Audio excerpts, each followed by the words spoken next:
Hi, everyone. Thank you for joining us. So, I would love to introduce to you our esteemed panel here. What we have here on the stage today is a very, very wide breadth and massive depth in the space of both traditional finance and the digital asset space. So, I would invite, starting from Vinoy, to introduce themselves. Thank you. Thanks, Tuhina. Thanks for the opportunity. It's great to be here. So my name is Vinoy Kumar. I was the global head of digital assets for Standard Chartered Bank and got the bank into stablecoins, crypto, payment infrastructures, and setting up the entire business from scratch. Before that, I was a partner at Boston Consulting Group, and right now I'm diving deep into the NFT venturing. Thank you, Vinay. Anutosh? Thank you, Tuhina. My name is Anutosh. I'm a partner at McKinsey and Company here in Singapore. I lead our work in banking as well as Web3 in the region. I'm quite excited to share our perspectives, both working with fintechs and working with shapers and traditional institutions on this exciting topic. Thank you so much, Anutosh. Vijay? Well, thanks to Tuhina and Propine for putting this together. Right, so my name is Vijay. I lead the digital assets team in PwC Singapore. What I do day to day is to work with crypto-native companies as well as capital markets institutions who want to apply blockchain use cases for their organizations. So across strategy, deals, and advisory. Happy to be here, Tuhina. Thank you so much. Pranav? I'm Pranav Sharma, and I'm founding partner of Woodstock Fund. We are the largest and the oldest fund in Web3 space that emerged out of India. My own background is financial services, and this topic is close to my heart in many ways. Because in many ways, I experienced Web3 as a space wherein you can see expression inclusion on a massive scale. Definitely, we are going through a shift. And as more regulations come in, it's creating a very interesting space wherein a true marriage is emerging in many ways.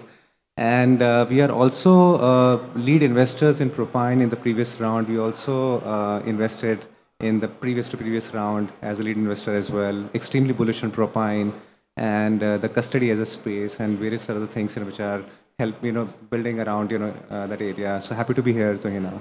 Thank you so much, Pranav. And I'm Tuhina, CEO and co-founder of Propine.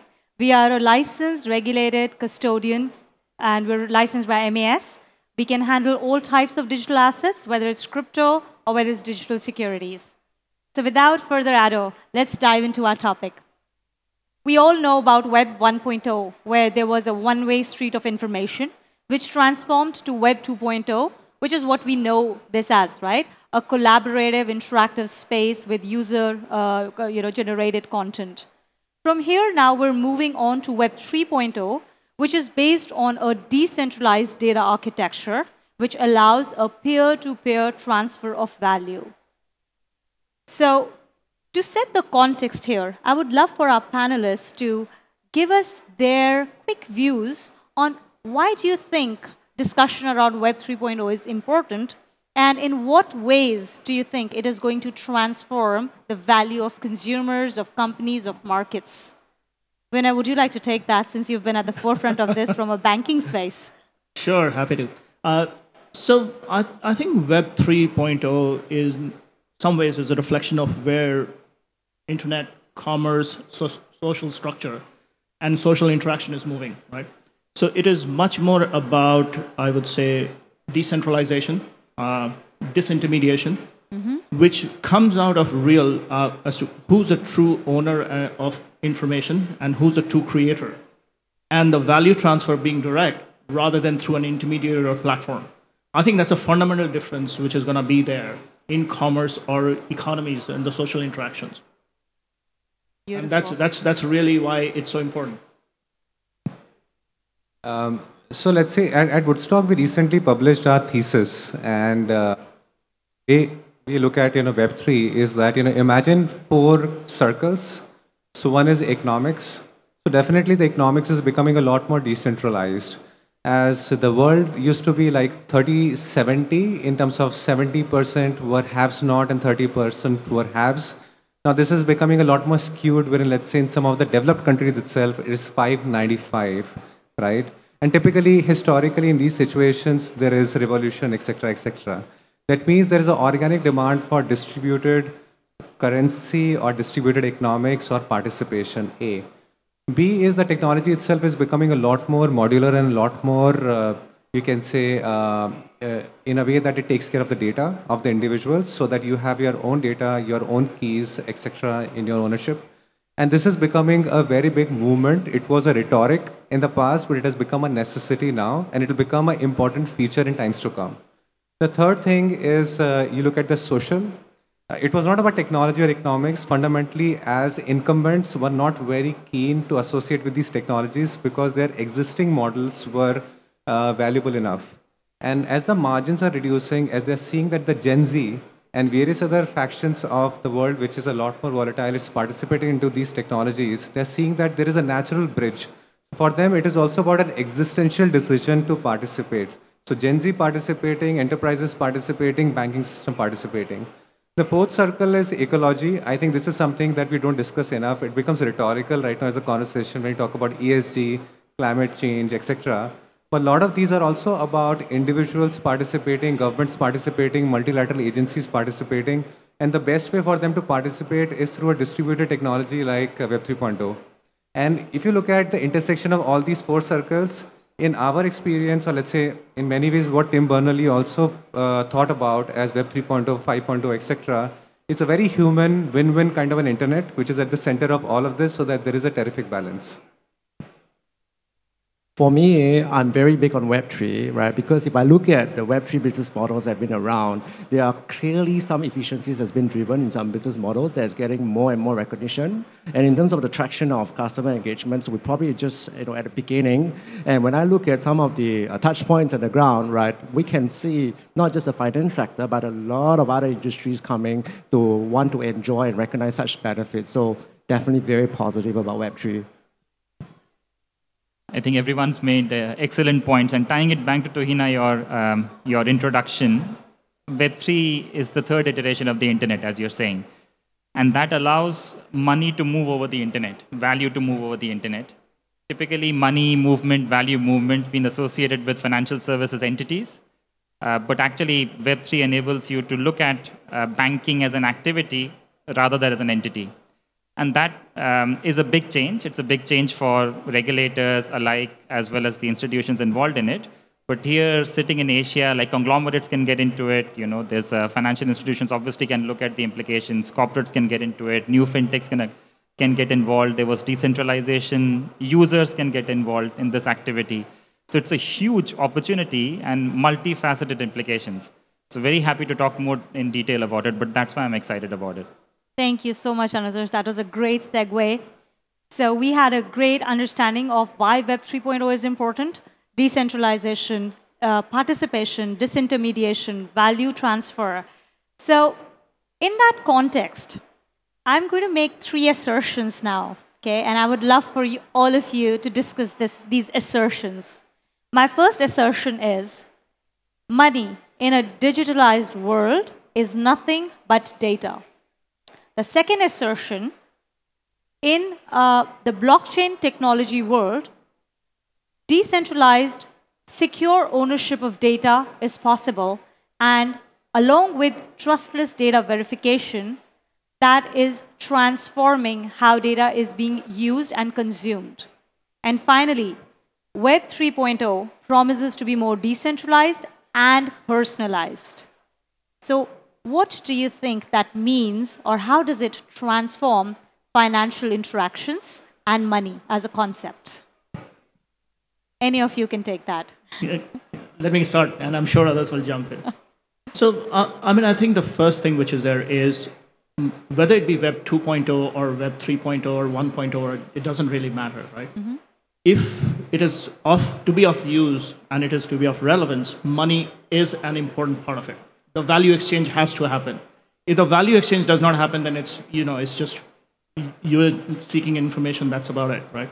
So I think that is one. The second thing, which I think is what is the role of the money on this? If you traditionally you look at it, one is it's a medium of exchange, right?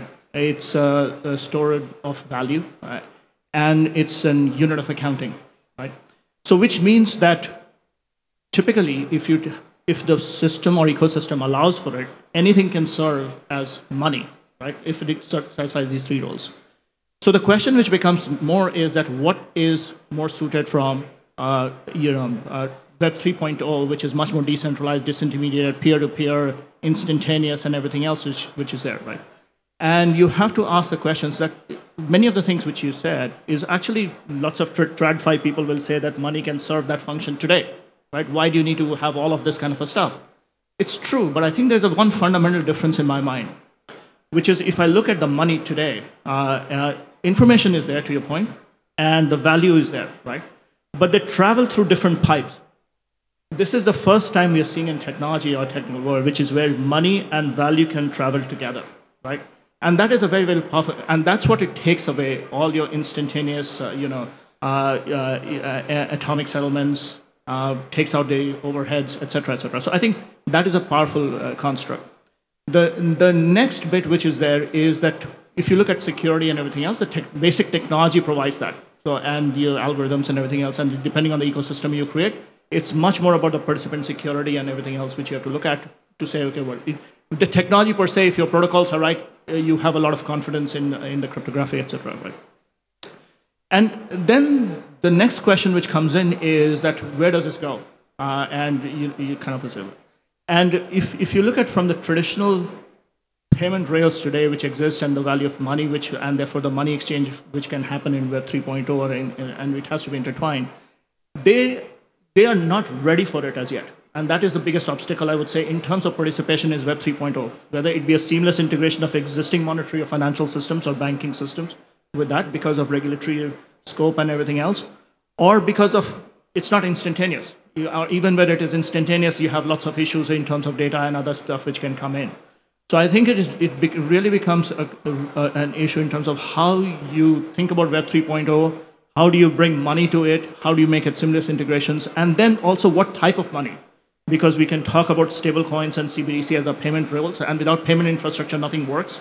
And then you can talk about in terms of whether it is the crypto like Bitcoin or ETH or whatever it is, and whether they can translate into your payment tokens and then serve. But ultimately, what matters when you need to bring it together, I mean, to bring it to a topic, I think is that Web 3.0 is a very powerful construct. It is here to say that's the future, as we all agree. It's about making the money play into that, right? And the money which will really play there will have the characteristics of ubiquity. You will have the trust. You have to have trust. You have to have stability of the financial system. And the use cases have to be built around that. Because right now, we are just touching the periphery of these things. So once we get to that, then we can get into all the social, the democratizations, and the value exchange to really bring it to fore. So I think that's really my starting thesis on how you bring it together over the marriage. Maybe just to build on Vinoy's point, the other concept to keep in mind along with this change of value is the notion of product market fit.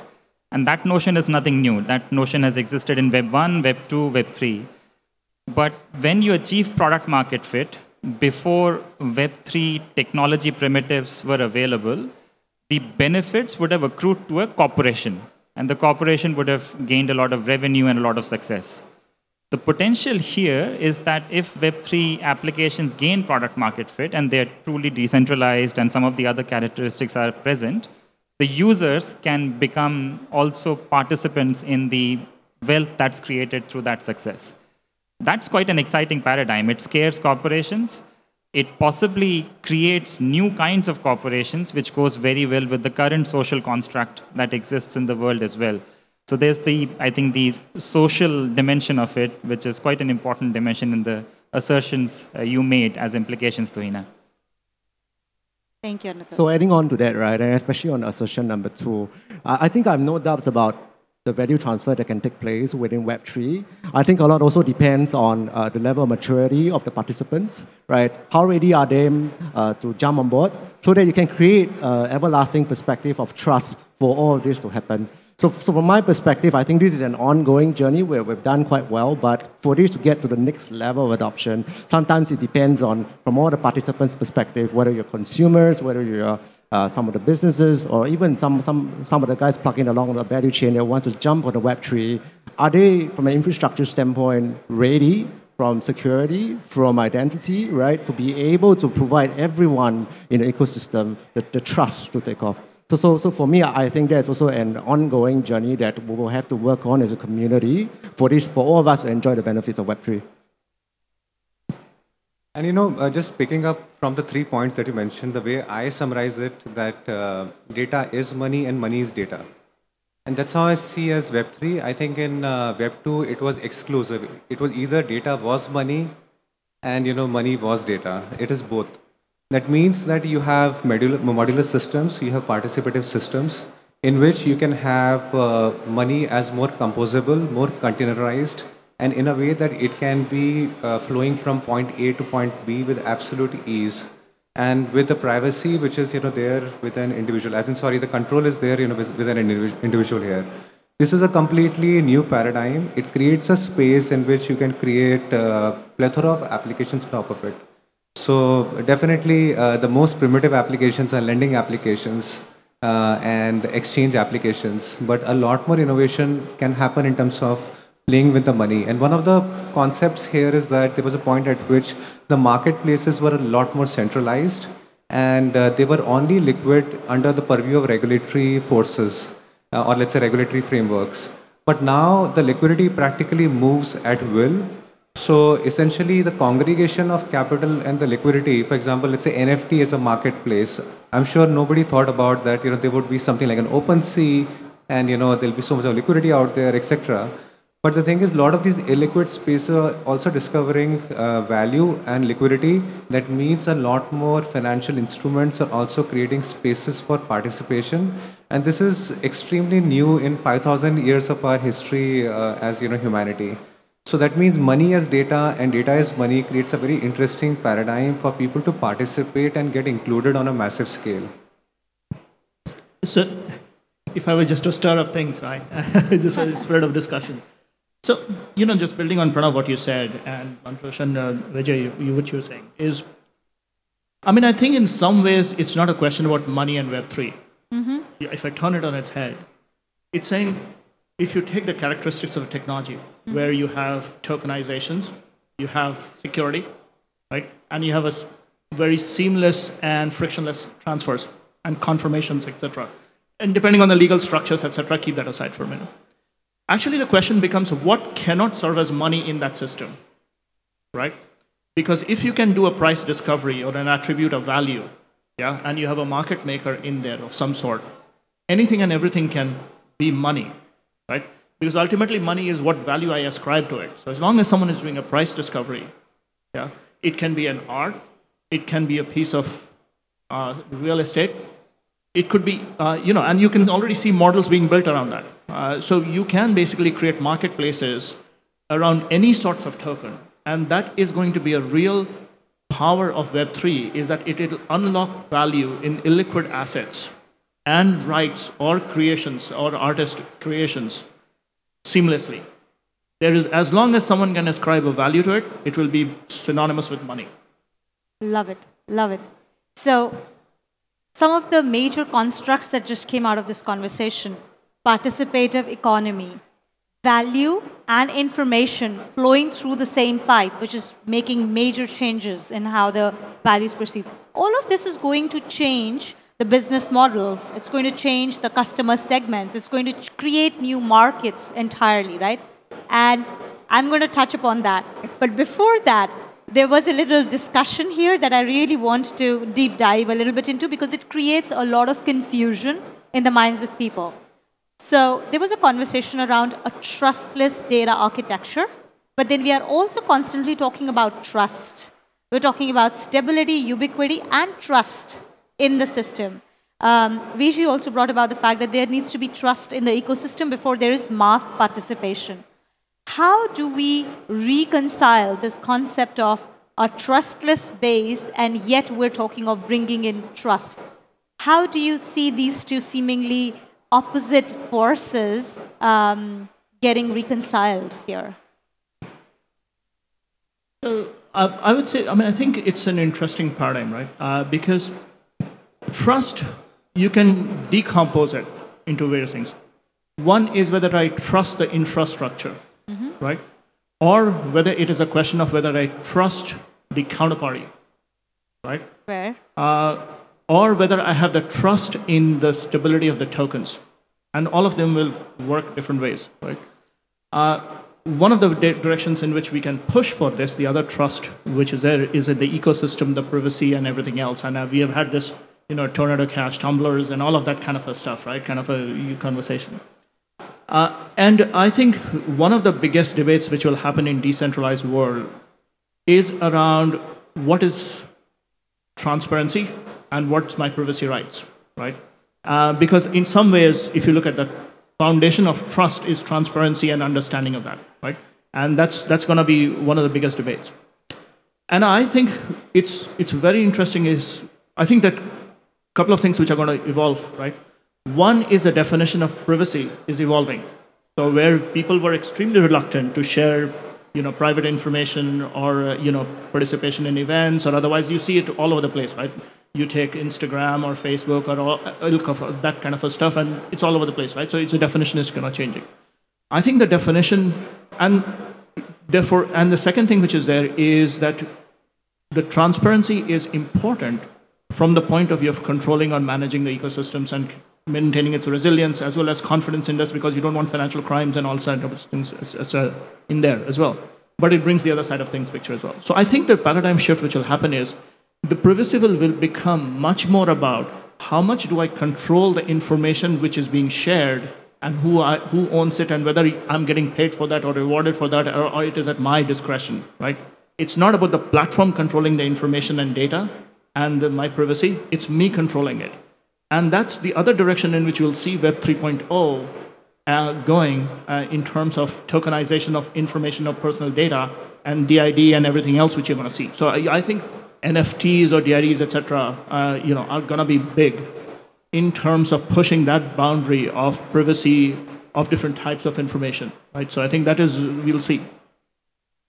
Just on the point of trust, I think maybe it's already understood, but Web3 is a new technology. And therefore, we're putting trust in technology, right? I think that's a very different concept around trust. And if you look at Web3, the technology primitives, and again, just to put some structure to it, and people can have a different frame of reference for it, but the Web3 technology primitives, there are 3 new primitives. There's blockchain at the base layer. You have smart contracts that allow for some automation of that blockchain to go in, and you have digital assets and tokens. So the trust in the technology, the same way in the Web2 space, we have created a lot of systems and processes that give us that trust. It's either regulation or it's auditing of corporations that make that profit, and so on and so forth, disclosures on listed companies and so on and so forth. Similar trusts have to come on these layers. Trust mechanisms have to be put in. So for blockchain, obviously, the technology and the infrastructure that you touched upon, Tuhina. For smart contracts, it's auditing of that technology. Is it fit for purpose? Lots of scenario modeling around that. Digital assets and tokens, an element of regulation, an element of tokenomics, an element of scenario planning. A lot of systems and processes have to be put in place to have people have trust in the technology. And it's a work in progress, just like it is in the Web2 world. You have systems, but still there are issues where that trust is broken. System then gets corrected, and then we move on for better. So on systems trust, IT trust, clearly has been a working journey. I think the auditors, the code reviewers, everyone will catch up as well to make it a safer place, right? But I think touching on the concept of privacy, what I think is going to change or is going to evolve over the next few years is that under the umbrella of privacy, there's also authenticity that we have to deal with, right? And the concept of authenticity, whether you have to know it's that individual or it's that wallet and there's a real party behind it, what does that really mean and what does it take for us to put together a framework where everyone, right, will be more willing to participate as a result of that authenticity that's in place? I think it's something we have to watch closely, because once that starts to take shape and form, then that's where the new wave of guys participating will absolutely come true. And I really like what Vinoy mentioned in terms of, let's say, decoding trust. Trust has multiple components of it, right? And a lot of these things are taken care of by the underlying technology. but there's also a layer of social trust. And historically, as human beings, we are used to social trust. So we always have those custodians in the society. They were kings at some point in time who were the custodians of power, trust, etc. And then there were people, let's say, I'm just saying, let's say in Web 2 world, you have Googles, Apples, etc. In some ways, custodians of trust. Probably all of us have Apple phones, right now here, right? And in many ways, trust, comes from consistency. It comes from performance, right? And it comes from an ability to stand, the test of, times, like multiple cycles, go through. Like, for example, Amazon is a stock or Amazon as a company, there was a point at which, it was 90% down or whatever it is. And Jeff Bezos, did come out and mention that, hey, do you want to be buying the stock or not? Doesn't matter. It doesn't bother me. Kept on building the company and took it, to a different level altogether. Invincible in many ways, right? So the point is about when you look at different participants in the entire ecosystem. So the question is that, is risk management in the consciousness of every individual who is a participant? Is self-governance into the consciousness of every participant? Now it comes to investors. Do we have the right kind of investment practices, which includes basically risk management, backing the right entrepreneurs, right use cases, working very closely with them, seeing that they see light of the day, etc., etc. I'm just giving a perspective from my own first-person perspective. As a builder, are you looking at, dismissing regulations, dismissing consumer interest? Are you looking at embracing both and seeing that, there is a responsible journey and can we build something of tremendous value which gets the next 1 billion or 2 billion users, into this, space? As regulators, can we create a space for, let's say, open innovation to happen in a way that as humanity, we step up rather than cross-selling, consumerism, and sort of creating the same problems that we have created, over the, past, right? So the idea is that how do we create, trustful ecosystems with this trustless technology which is available to us? And, that is a very important paradigm. And, I think that is somewhere, at least in my experience, I'm seeing that a lot of inner work is happening as we are into this bear market. And a lot of people are collaborating, they're discussing ideas and ways and means in which they can do better, governance, self-governance, participate with the right kind of actors who can take the industry forward, etc. So from this trust, decoding trust, so to a trustless technology, to taking the entire industry and the ecosystem forward to create a more trusted ecosystem, I'm extremely bullish about how this is happening. Thank you, Pranav. So what I'm hearing here and what I just learned from all of you was that actually the principles remain the same. The principles haven't changed. Trust is an important part of our ecosystem. Authenticity is an important part of the ecosystem. Need for stability is a very important part of the ecosystem. None of these concepts have changed, but the way they are being implemented is being changed. Trust is going to get decentralized. It used to be centralized with a few large centralized organizations. It's going to get decentralized in the form of technology, in the form of several auditors, in the form of social trust being built up. So principles are the same, but their implementation will become more decentralized, creating more scalable, more reliable, and more resilient ecosystem. So going back to the earlier constructs that were brought about by the panelists here, now we're talking of a new ecosystem where value and information are traveling in the same space, on the same pipes, as you put it. A more participative ecosystem is developing, right? Now, that is naturally going to create massive impact on business models. It'll open up new markets. It'll create new client segments. So what do you think would be the first sets of marketplaces? Where do you see the first applications emerge? Where do you see the largest impact coming into our lives? So it's a great question, first of all. I mean, I think it's ultimately so what? So you talk a lot of stuff, but so what? I think, we're going to see this in phases. It's not a one-year journey. It's not a 5-year journey. It's an evolution, right? And it's a different evolution because there's going to be lots of revolutions as we go along this kind of a thing, the way it goes, right? So I would say that the phase one, which we have to see, is building of trust, infrastructure, and simplification. Right now, this world is very complex. So if you ask an average person, which has to happen, if you want to get to ubiquity, if you want to go to democratization, you have to get the common man or woman onto the platform. It's very hard. I've got to get into a mask and then I do this. That's the only way I can access this. It doesn't work. I mean, I don't know. I'm still learning Web 2.0 is a common theme, right? I still make mistakes with that. So I think that simplification, trust, etc., which has to be built, and infrastructure has to get in place where it completes stuff, right? So that is number one. Number two is, I think the next transition, which is already starting to happen, and these will overlap, it would be conversion of traditional products, because the financial needs or interactions don't change. You're still going to buy things, you're still going to pay for them, you're still going to borrow money, you're still going to save money.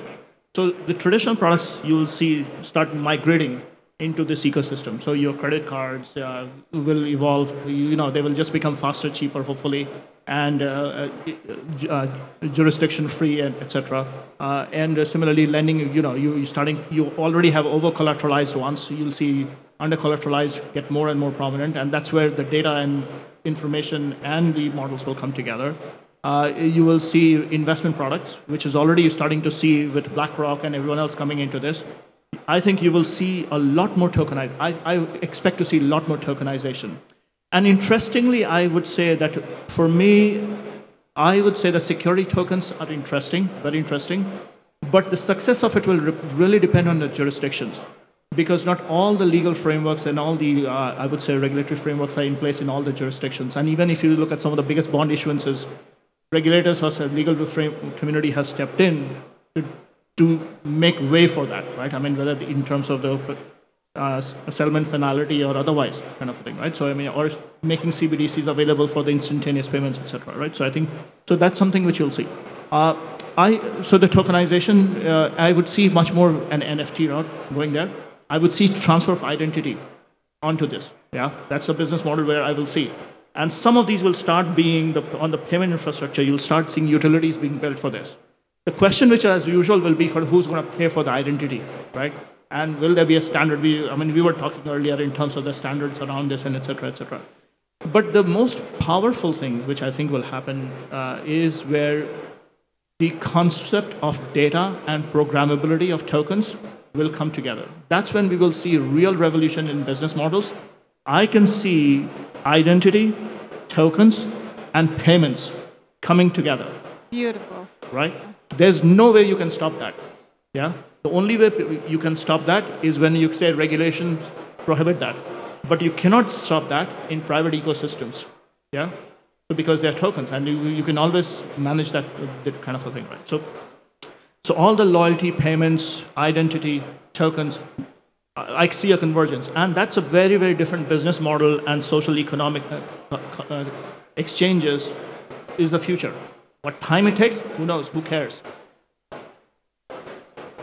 I mean, one thing to keep in mind as you ask us to look ahead is also to just look back and acknowledge it's a new space. So if you think about back to the technology primitives, blockchain is 2008-09, smart contracts are 2014-15, digital assets really caught everyone's imagination at the last peak at 2017-18. So those technology primitives are very new. And the product market fit that's been happening on what applications take off have been very consumer driven. And in the consumer driven applications, there's been various applications of financial services. I think you talked about payments. I think Pranav, you talked about lending. I mean, those deposits. I mean, there are financial services applications initially, and then through the rise, as we saw post the DeFi summer and 2020-21, we saw other applications around creator economy, and most recently around different experiences in the form of metaverse experiences also coming and gaining early traction. So that consumer product market fit will continue on its path, and the path has already been kind of indicated. The exciting part is how will the businesses react, and why will the businesses react? And I think that's the question that businesses have to ask themselves, either the incumbents today or the businesses of tomorrow. And in a way, they would react to either get access to this new, I think you called it sort of market or product, or they'll react because there are new consumers who they can just not uncover. They're under the surface for them. They don't know them. The consumers don't know them. So it's a opaque area for them. So they would react to get access to those products and those consumers, or they will react to leverage the technology, which is also a very big benefit for their business. And you talked about the bond markets, but equally, the technology can create efficiency at scale. And they can keep the technology in the background, and they don't have to create the issues around the lack of understanding of the technology. The same way Web2 companies also run technologies that not every common man or woman understands necessarily to the same degree. So access and efficiency will then drive where businesses go. And obviously, it's been a very consumer-driven business so far. There are two other hotspot areas that I see on the ground that's coming, right? And this is over and beyond marketplaces with price discovery and exit points for some of the alternative asset classes, right? One, I think a lot of the conglomerates and a lot of MNCs are exploring whether I can embed Web3 into my settlement, into my treasury management, and really get something out of this, right? So this is something that's not publicly talked about, right? But there's a lot of companies who is trying to get into a way where they can do real-time settlement with their whether it's their consumers or across into offices, right? And I think this is one huge force that we probably cannot deny that's likely going to take off because there's real tangible benefits. The other one that I thought is interesting as well is that the concept of airdrops, also quite familiar to this space, seems to be taking off in the way where they're talking about customer engagements, right? So from digital marketing and other strategies that they have, nowadays when I go speak to clients, they go like, maybe we should get everybody, with wallets that we can airdrops, discounts and things like that into. So I think that's another force that's rather refreshing for me in the last 2 to 3 quarters, which I think may be a major force in the coming months as more and more firms explore whether this is the way I should engage my community. And so let me respond to this question from a fund's lens. So we recently published our thesis, like a 28-page expansive document. Let me synthesize it. So there are 3 mega trends that we see shaping up the future. First is convergence. This is convergence of cultures, which is what is happening, and that is what we see NFT as a cultural phenomena. Convergence of various technologies. Earlier it was only about blockchain, became white papers, 2017, speculative, etc. Various real applications emerged. But also about convergence of blockchain as a technology, traditional technologies, and also, let's say, AI, ML, AR, VR. AR, VR is creating metaverse as a space, right? And then it is also about, convergence of various markets, which is marketplaces, point which I mentioned earlier. The second theme that megatrend that we see is financialization, which is financialization of practically anything and everything of value, the point that you mentioned. That means technically everything is of value, right? Even a data point is of certain value. So as the liquidity becomes a lot more fungible, it is about financialization. Financialization of course, DeFi is one starting point, but financialization of securities, as you rightly mentioned. But it will also be about financialization of abstract assets over a span of time. The third is virtualization, which is about gaming, gamification, wherein the real world and the virtual world is becoming a continuum. And when you speak with gamers, they enjoy gaming a lot more than social interactions, right? And people who enjoy social interactions enjoy their, you can say, their Instagram reels a lot more these days. So it's all becoming a continuum, right now. So these 3 mega trends will shape up, and this will define Web3 in a more expansive way. So right now, for this to be converted to reality, what is missing is infrastructure pieces. Now, if let's say I focus on convergence, fundamentally the blockchain and the middle layer has to become a lot more stable, lot more consistent, lot more modular. So a lot more innovation is happening there. The trilemma has to be solved in one way or the other. If you look at financialization, then the custody plays are very important. In our own personal thesis, real asset, you can say finance will become a big space. Securitization, for example, tokenization, so on and so forth. Custodians have the, you can say, the unique point of arrival wherein they can actually become the banks of tomorrow. As these digital assets become more and more valuable and more and more retail participation happens on a massive scale. Third thing is when it comes to virtualization, it is not only gaming, definitely gaming is a starting point, but it is gamification. So part of gamification, for example, airdrop point that you mentioned is essentially gamification. If there are existing holders, can I in a very targeted way, let's say drop an NFT or an airdrop, This is digital marketing 3.0, 4.0, whatever you call it, right? So these are the spaces which will shape up, the entire Web 3.0 over a span of time. And these applications are fundamentally right now infrastructure applications which will become consumer applications, over a span of time. So right now, from a timeline perspective, we are probably 3 to 5 years away from true deep consumer adoption of these technologies. Maybe finance side could be much more faster because this is something that there is enough liquidity in the market. Fed is also helping all of us in terms of ensuring that this liquidity gets channelized into digital asset space sooner or later. Amazing. I was just going to add something which has struck me as we were talking, right? Because where we started Web 3.0 conversation was about decentralization, disintermediation. And I don't know whether this is just a coincidence or otherwise, or it points to a trend. But talking about business models, it is quite possible, as we're seeing, is that the retail or B2C is going to lead B2B.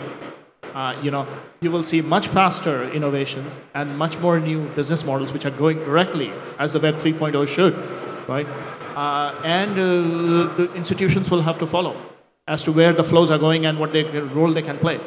And it is a very interesting question in terms of, if you look at Pranav, you touched upon it, is it how the roles are going to evolve? Will the custodians be the future banks, for example? And will the intermediation roles around and some of the requirements which you have around just building trust gets replaced by technology, and then so where does that go, right? What role do they play in future or don't play?